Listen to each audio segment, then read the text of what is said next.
자, 6번째 썰 한번 가보도록 하겠습니다. 시청자 사연이고 쿠사님께서 사연을 보내셨습니다. 사연을 보내신 사연자분께 감사하다는 말씀 전해드리겠습니다. 사연 보내셔서 정말 감사합니다. 저는 29살 남자입니다. 제가 국제연애, 결혼 관련해서 저번 달에 부모님과 대화를 주고받고 해서 찬성한다는 말씀을 들었는 상태입니다. 그래서 업체 쪽이나 주변 지인이 있는지 찾는 중, 아버지 지인 중에 중소기업 운영하시는 사장님이 계시는데 그쪽 소개를 한번 바라봐라 하시는데 어떻게 생각하시는가요? 라고 적어졌습니다. 나이가 젊으시네요. 근데 나이가 젊은데 국제결혼을 생각한다.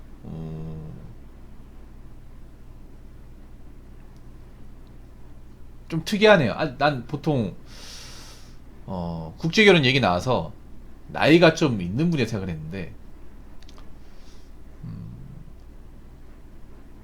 왜요? 한국의 여자분은 뭔가 답이 없다 생각이 들어서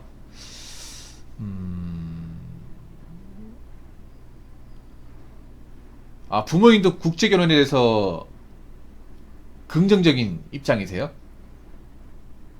사연자분 계십니까?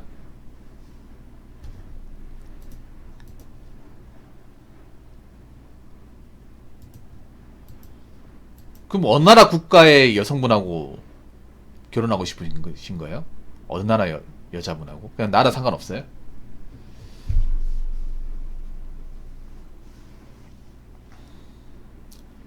진짜요? 이제 좀 많이 바뀌었나 보네. 옛날에 비해서. 보통 나는 국제결혼 좋아하는데 부모님이 싫어하는 경우도 더 있거든요. 이게 부모님이 어떻게 한국 사람 아닌 사람과 결혼해서 살려고 하냐. 동남아죠. 그 베트남이네. 베트남, 태국이네요. 근데 저는 업체 끼고 하는 거 비춥니다. 국제결혼 하는 건 나쁘지 않은데요. 국제결혼 동남아.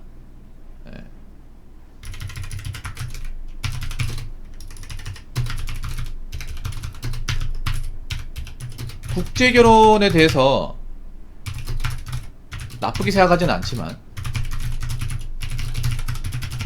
저는 업체는 별로입니다. 업체면 돈을 주고 만나는 거잖아요. 돈을 줘가지고.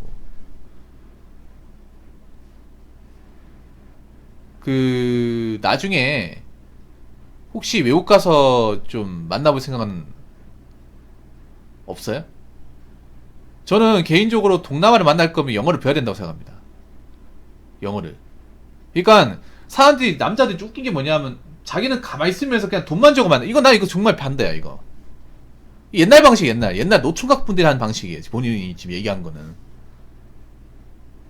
보통 여러분들 왜 국제결혼 해가지고 도망가는 사례 있죠. 다 이쪽 케이스입니다. 그래서 국제결혼 하실 거면 어느 나라 여자를 만날 건지, 그럼 그 나라에서 어느 언어를 쓰는지, 그럼 나도 그 언어를 쓸 줄 알아야 돼. 그러니까 뭐냐 하면 나는 그냥 한국말만 쓸 테니까 네가 한국말 배워라, 이거 아닙니까? 공부해야 됩니다. 그러니까 29살이면 아직 시간 많잖아요. 그러면 아직 시간 많아요. 시간 많으니까 틈날 때마다 언어 공부해야 돼요. 영어 공부해야 됩니다. 뭐 베트남 분이 한국에 와가지고 산다고 해서 모든 사람이 한국어를 능통하게 잘하는 게 아니에요.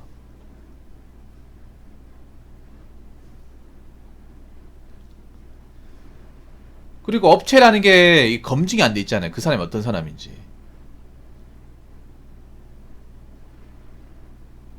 그래서 차라리 있잖아요. 부모님을 얘기해서 내가 거기 가서 아가씨 하나 어떻게 한번 만나보겠다. 계획을 짜세요. 계획을. 이제부터. 그러니까 영어를 좀 배우고 나서 동남아면 영어를 쓰는 사람들이 많을 겁니다. 왜냐하면 왜 영어가 많냐 하면 그 영어권 나라 영국의 어떤 그런 식민지 영향을 받았기 때문에 베트남과 태국이. 그래서 그 나라에 있는 이제 여자분들이 영어를 써요. 원어민만큼은 아니지만 의사소통이 가능할 정도로 씁니다. 사실 베트남과 태국도 영어를 완전히 잘한다기보다는 그냥 기본적인 의사소통은 하는 정도예요. 그래서 그분들도 한국어를 배우겠지만 나도 영어를 어느 정도 배우는 게 좋습니다. 뭐 유창하게 해야 하는 게 아니라 기본적인 표현은 가능할 정도. 예. 그리고 동남아만 볼 게 아니라 넓게 보세요. 동남아뿐 아니라 다른 시장도 생각 좀 해보세요. 다른 시장.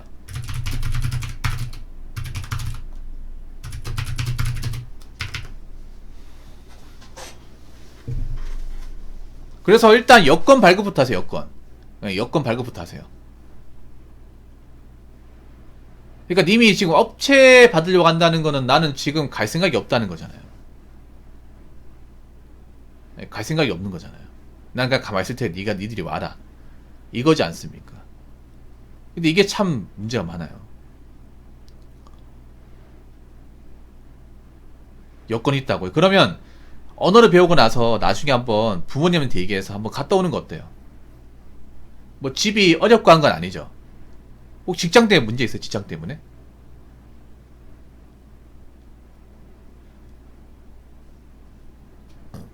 뭐 정 안 되면 뭐 업체 같은 거 할 수도 있는데 사실 난 업체가 이게 미심쩍어 이게 직장 때문에요. 그럼 나중에 휴가 써가지고 한번 갔다 오는 거 어때? 휴가 써가지고 그러니까 월차를 모아가지고 한 일주일 정도 모아서 주말 껴가지고 한 8박 9일 그러니까 한 일주일 정도 갔다 온다 생각으로 갔다 오는 거 어때요? 회사에 미리 양해를 구하고 그러니까 평소에 이제 연어차 같은 거 안 쓰다가 좀 쟁여놓고 있다가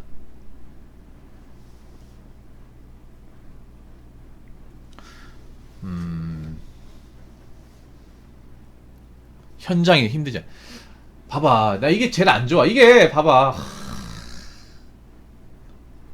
핑계를 댄다니까 핑계를. 이것도 핑계입니다 내가 봤을 때는.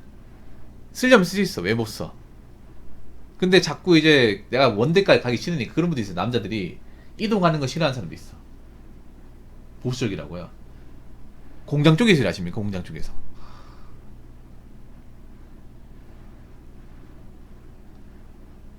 이 매매원이거든요. 본인이 얘기하는 거 매매원 맞거든요, 이게. 참 이해는 하는데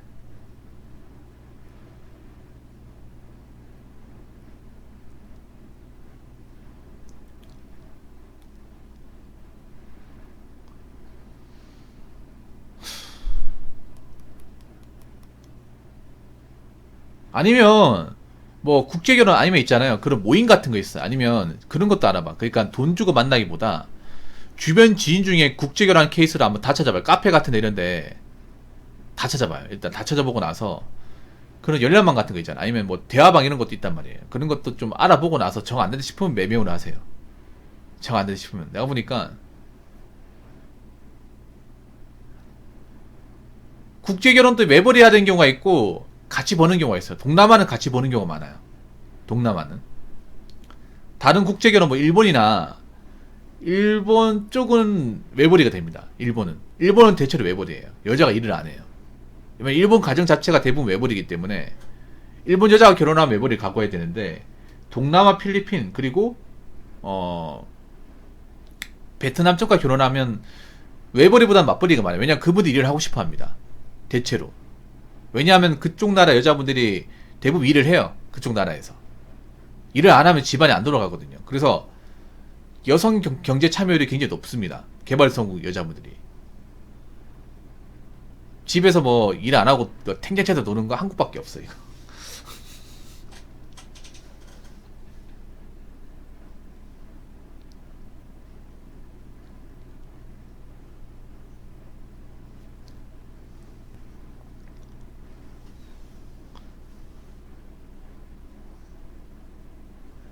근데 여자들이 왜 그 개발성부들이 와서 일을 하냐면 그런 거야. 뭐냐면 내가 한국 땅에서 일을 하면 집에 보태줄 수 있거든. 집에 그러니까 고국에 달에 얼마씩 보태줄 수 있습니다. 자기가 일해가지고. 왜냐하면 이제 자기 나라에서 돈 버는 것보다 여기서 돈 버는 게 훨씬 더 돈이 되거든요. 참고로 뭐 베트남 같은 경우에는 1인당 국민소득이 3,700달러입니다. 3,700인가 800달러야. 우리나라의 그냥 9분의 1, 10분의 1 수준입니다. 그러니까 우리나라에서 200을 벌면 그 나라에서 한 5, 6살치 돈을 버는 거나 마찬가지예요. 그래서 보통 그럴 거예요. 내가 돈을 벌어서 이 버는 돈을 고국이 좀 얼마 보태주고 싶다. 그러면 그걸 좀 해줘야 되는 경우가 많을 거예요, 이게. 예. 그러니까 보통 이제 남자 쪽에서 돈을 내주면 부담스러워하니까 자기가 일을 해서 고기 얼마씩 보태겠다, 뭐 이런 식으로 할 거예요. 이런 것도 알고 있는 게 좋아요. 그러니까 그냥 단순히 여자와 결혼하겠다 이런 생각보다는 어떤 그 나라의 어떤 문화 생활을 좀 이해하는 게 좋습니다. 이해하는 게 어떤 나라인지. 그러니까 베트남 같은 나라는 일단 남자들이 일을 제대로 안 해요. 소득이 굉장히 낮아요. 말도 안 되게 낮아. 그리고 소득은 낮은데 출산율 높아요. 예, 형제가 많아. 형제가 많은데 이제 주관이 열악해요. 잘 사는 분들 제외하고. 그렇기 때문에 뭐 딸을 어디 시집 보내가지고 집안 식구가 먹고 사는 게 기본적인 룰로 짜져 있어요. 그러니까 딸을 시집 보내가지고 한국에 시집 보낸 다음에 그 시집 보내서 벌어들인 돈으로 나머지 식구가 먹고 사는 것이 일반화되어 있습니다. 베트남, 필리핀 이런 나라가. 왜냐면 자기들 나라에서 해결 못하는 거를 딸을 시집 보내면 해결이 돼버리니까. 그래서 아마 베트남 분들은 결혼하면 일을 하려고 할 거예요. 공장 같은 데서. 그분들 일은 잘하기 때문에. 그래서 그런 것들을 좀 알고 계시는 게 좋을 것 같습니다. 제가 말씀드리고 싶은 거는 국제 결혼을 뭐 일찍 마음 먹는 건 좋은데 급하게 마음 먹지 말라는, 급하게.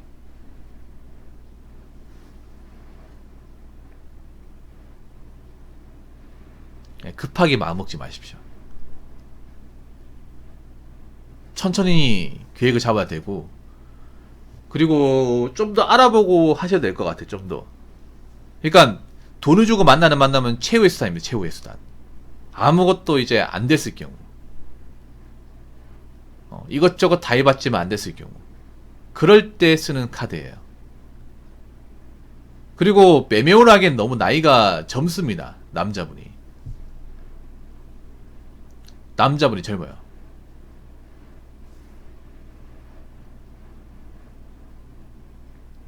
그래서 너무 좀 이거를 급하게 생각할 필요는 없을 거라 생각합니다. 그래서 혹시나 일하는 지인 중에 국제결혼하는 케이스가 있으면 와이프 같은 사람이 있으면 좋거든요. 그러면 이제 와이프한테 얘기해서 혹시 그 고국에 자기랑 좀 비슷한 또래 애들 뭐 한국에 오고 싶어하는 사람 없냐? 그러면 이런 거 괜찮아. 뭐냐면 예를 들어서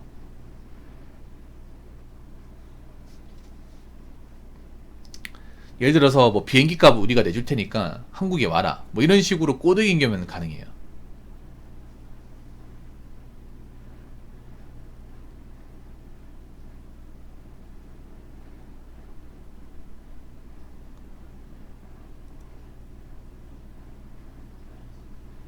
그래서 아직 시간이 많으니까, 기회가 많으니까 천천히 결정하시면 좋지 않을까 싶습니다.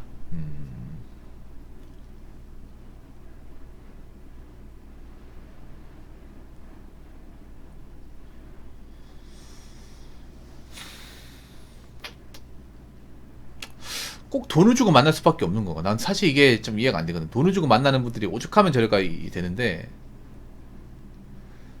돈을 주고 만나는 것이 문제가 가장 크거든요. 사실 국제결혼의 가장 문제, 이혼이나 이런 문제가 제일 많이 나오는 게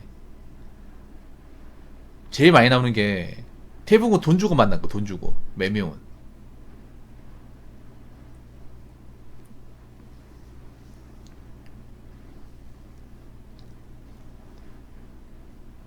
그러니까 한국 여자를 만나는 게 아닙니다. 자, 오해하지 마세요, 국사님.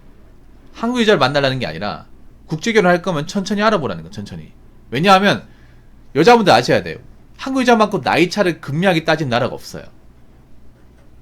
한국을 제외한 나머지 국제결혼한 국가들은요, 나이 차이가 좀 많아도 상관없습니다. 우리나라만큼 남녀 차이, 나이 차를 굉장히 이제 예민하게 보는 나라가 없어요. 그러니까 그런 거 뭐냐 하면, 베트남과 이제 태국 같은 경우에 나이 차이 띠동갑 이상 벌어져도 남자 외모 관리 돼 있고 열심히 살고 하면 그런 거 신경 안 쓰는 경우가 태반입니다. 그래서 보면 국제결혼하는 케이스 보면 거의 뭐 3,000벌 돼도 결혼하잖아요. 이게 남자가 너무 아저씨처럼 보이면 안 되겠지만,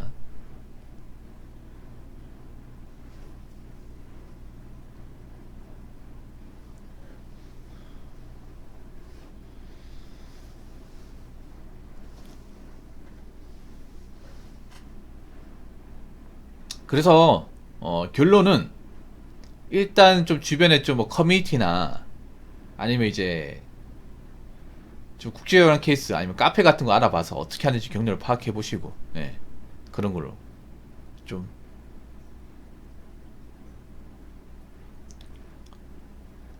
정 힘들다 싶으면 그때 가서 뭐 아까 말씀하신 방법 써먹어 보신다든지 그렇게 하시는 게 좋을 것 같습니다. 예. 정 안 되겠으면 뭐 매매원을 가는 게 좋은데 그래도 예전보다는 그 매매운이 막 그렇게 막 안 좋은 사례가 좀 많이 등장하지 않습니다. 요즘에는 좀 많이 좀 엄선한다고 하더라고요. 옛날에는 그냥 마구잡이였는데 요즘에는 좀 까다롭게 본다고 하니까 정 방법이 없으면 하십시오.